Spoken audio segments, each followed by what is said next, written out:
Hey baby, wake up from your sleep. We have arrived onto the future and the whole world is become electronic, supersonic, supersonic, electronic. Bonjour et bienvenue dans Électronique et vous, épisode 65. En cette semaine de canicule, il me paraissait intéressant de parler d'autre chose qui donne fort chaud. Regardez-moi ce monsieur. Eh oui, vous saviez peut-être pas que j'étais furry, et pourtant c'est le cas. D'ailleurs, j'anime même une émission qui s'appelle Highway to Tell pour Studio Renegade, et je vous mettrai un lien en description. Alors, que se passe-t-il dans ces têtes de fursuit? Celle-ci est en base mousse et de forme tunis, c'est les plus classiques, les plus courantes, et on meurt de chaud à l'intérieur. Mais il y a plusieurs astuces à utiliser pour cela, dont notamment l'ajout d'un ventilateur dans la tête. Vous le savez, la plupart des petits ventilateurs du commerce sont très bruyants, alors qu'ils ne coûtent que moins d'1 € en général. C'est pour ça qu'ici, je suis parti sur du Noctua, et nous avons deux choix possibles. Ceux-ci sont les ventilateurs de 40 mm de côté, en version non PWM, puisque nous n'avons pas ici besoin de réguler la vitesse avec un signal PWM comme on le ferait dans un ordinateur, mais on va essayer de la réguler vis-à-vis de sa tension. Ce sont des ventilateurs en 5 volts, il existe en deux versions. Nous avons une version de 2 cm d'épaisseur, une version de 1 cm d'épaisseur. Pour le reste, c'est la même chose. Alors, comment vous allez choisir quel ventilateur utiliser? Si vous avez de la place, par exemple dans une tête en impression 3D, vous avez de la profondeur, choisissez le modèle en 2 cm d'épaisseur, il va vous donner un airflow plus sympathique avec un bruit encore moins élevé. Sinon, le 1 cm d'épaisseur ira très bien. Dans tous les cas, Noctua fait un très bon boulot à concevoir des ventilateurs qui soient extrêmement silencieux, c'est pour ça que je choisis ça sur la fursuit. Comme vous pouvez le constater, les dimensions sont tout à fait égales avec 40 de côté, seule l'épaisseur change et donc le flot d'air va changer également. Et nous partons donc avec la version 1 cm de côté et on utilisera pour cela la connectique qui est fournie ici et qui permet de faire un raccord, comme vous le voyez, qui soit extrêmement simple avec simplement 2 fils.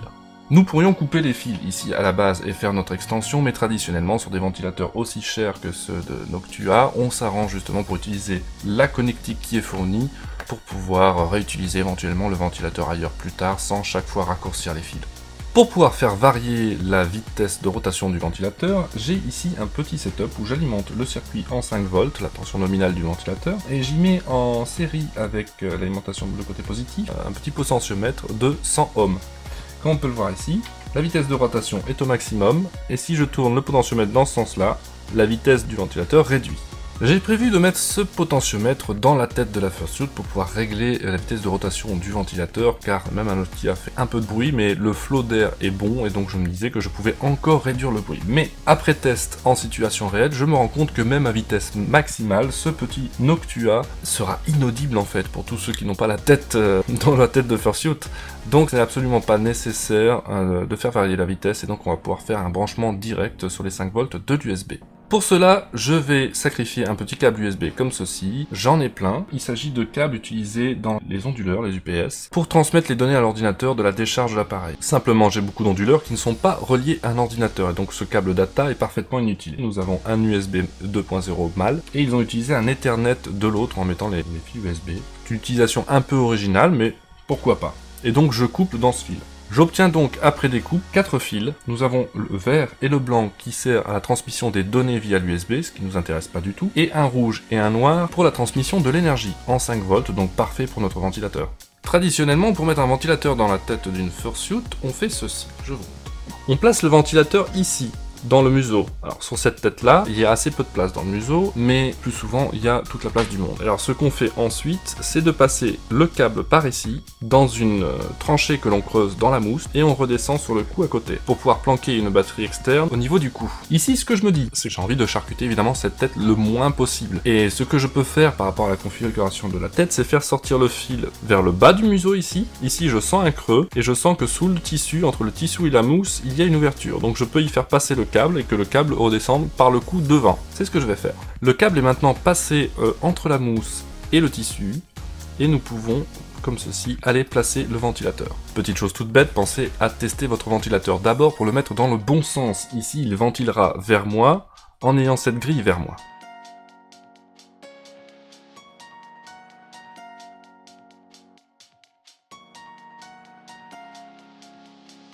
Maintenant que le ventilateur est attaché, on peut constater qu'il se voit un petit peu de l'extérieur. Voyez seulement par le dessous. Pour contre ça, on peut utiliser une petite mousse noire qu'on va découper et aller placer juste en dessous du ventilateur en prenant soin de laisser une ouverture bien sûr.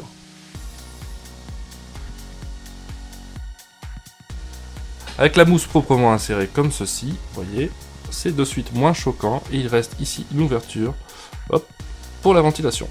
Il est maintenant temps de faire la connexion avec l'USB et je n'oublie pas de placer mes gaines thermo avant de faire la soudure.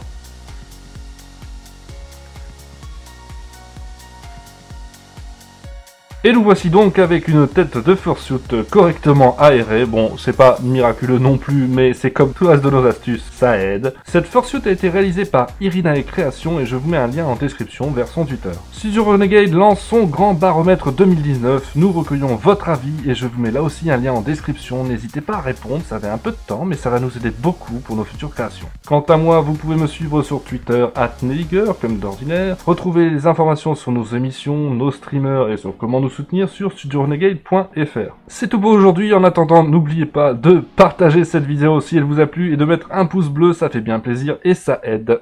Ciao!